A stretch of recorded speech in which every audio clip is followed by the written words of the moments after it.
E ciao, ora sfognava, ora! Deliziosa vocina che con soavità fuoriesce dalle corde vocali di Omone, lo sfincionaro, che sopra una motolapa vende la focaccia denominata sfincione.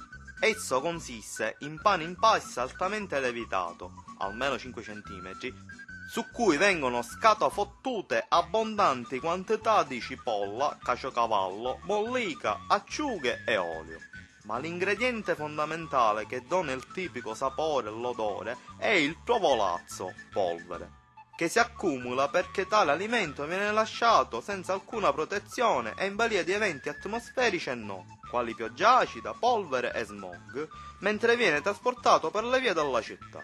Bastano il suono di tale voce e l'odore del sopracitato alimento per suscitare nell'individuo palermitano strani effetti collaterali nel proprio organismo, come aumento della salivazione e aumento del colesterolo.